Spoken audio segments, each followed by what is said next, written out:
Hare Krishna, Krishna Krishna, Hare Hare, Hare Rama, Rama Rama, Hare Hare.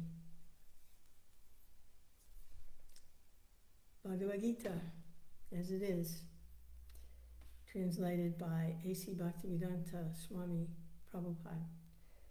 It's chapter 14, the three modes of material nature.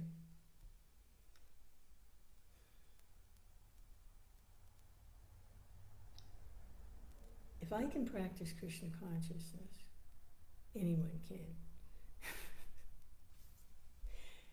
So this is practicing Krishna consciousness by hearing, chanting, remembering.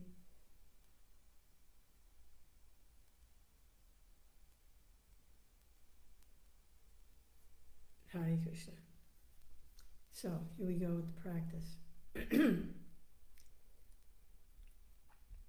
Lord Krishna is instructing Arjuna 5,000 years ago, just before the decisive battle that took place at the changing of the yugas from Dwapara Yuga to Kali Yuga. It was a decisive battle. And all the leaders and kings of the world killed each other. They destroyed each other in this battle. No one was really a winner. It was the changing of the yugas, and the old system of ruling and managing was dismantled to make way for Kali Yuga. So it was a degradation. Kali Yuga was down a notch from Dwapara Yuga. But that's what was happening, and Arjuna was hesitating to engage in the battle. He was a very central figure because of his archery and his heritage as in the royal family, Pandavas. So he was hesitating, and Krishna is instructing him about everything, really, and especially doing one's duty as a matter or as a way of offering to the Lord. So this is chapter 14, the three modes of material nature.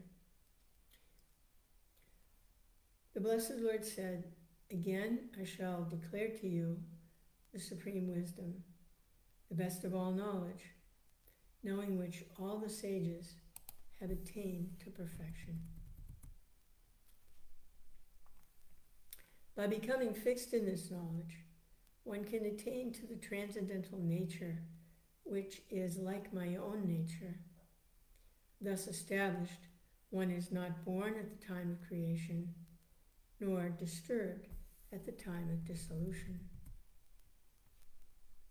The total material substance called Brahman is the source of birth, and it is that Brahman that I impregnate, making possible the births of all living beings, O son of Bharta.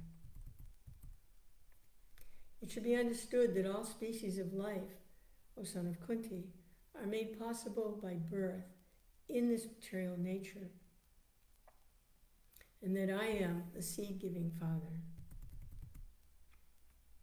Material nature consists of the three modes: goodness, passion, and ignorance. When the living entity comes into contact with nature, he becomes conditioned by these modes. O sinless one, the mode of goodness, being purer than the others, is illuminating, and it frees one from all sinful reactions. Those situated in that mode develop knowledge, but they become conditioned by the concept of happiness. The mode of passion is born of unlimited desires and longings, O son of Kunti, and because of this, one is bound to material, fruitive activities.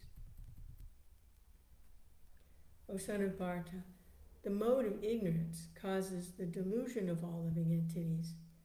The result of this mode is madness, indolence, and sleep, which bind the conditioned soul. The mode of goodness conditions one to happiness. Passion conditions him to the fruits of action, and ignorance to madness. Sometimes the mode of passion becomes prominent, defeating the mode of goodness, O son of Bharata. And sometimes the mode of goodness defeats passion. And at other times the mode of ignorance defeats goodness and passion. In this way, there is always competition for supremacy. The manifestations of the mode of goodness can be experienced when all the gates of the body are illuminated by knowledge. O chief of the Bhartas, when there is an increase in the mode of passion, the symptom of great attachment, uncontrolled desire, hankering, and intense endeavor develop. O son of Kuru, when there is an increase in the mode of ignorance, madness, illusion, inertia, and darkness are manifested. When one dies in the mode of goodness, he attains to the pure higher planets. When one dies in the mode of passion, he takes birth among those engaged in fruitive activities. And when he dies in the mode of ignorance, he takes birth in the animal kingdom. By acting in the mode of goodness, one becomes purified. Works done in the mode of passion result in distress, and actions performed in the mode of ignorance result in foolishness. From the mode of goodness, real knowledge develops. From the mode of passion, grief develops. From the mode of ignorance, foolishness, madness, and illusion develop. Those situated in the mode of goodness gradually go upward to the higher planets. Those in the mode of passion live on the earthly planet, and those in the mode of ignorance go down to the hellish worlds.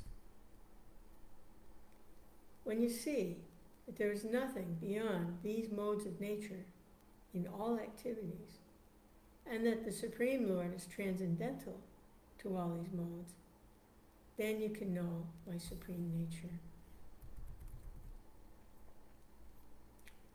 When the embodied being is able to transcend these three modes, he can become free from birth, death, old age, and their distresses, and can enjoy nectar even in this life. Arjuna inquired, "Oh, my dear Lord, by what symptoms is one known who is transcendental to those modes? What is his behavior? How does he transcend the modes of nature?" The Blessed Lord said, "He who does not hate illumination, attachment, and delusion when they're present, nor longs for them when they disappear, who is seated like one unconcerned, being situated beyond these material reactions of the modes of nature, who remains firm, knowing that the modes alone are active, who regards alike pleasure and pain, and looks on a clod, a stone, and a piece of gold with an equal eye, who is wise and holds praise and blame to be the same, who is unchanged in honor and dishonor, who treats friend and foe alike, who has abandoned all fruitive undertakings. Such a man is said to have transcended modes of nature." One who engages in full devotional service, who does not fall down in any circumstance, at once transcends the modes of material nature and thus comes to the level of Brahman. And I am the basis of the impersonal Brahman, which is the constitutional position of ultimate happiness, and which is immortal, imperishable, and eternal.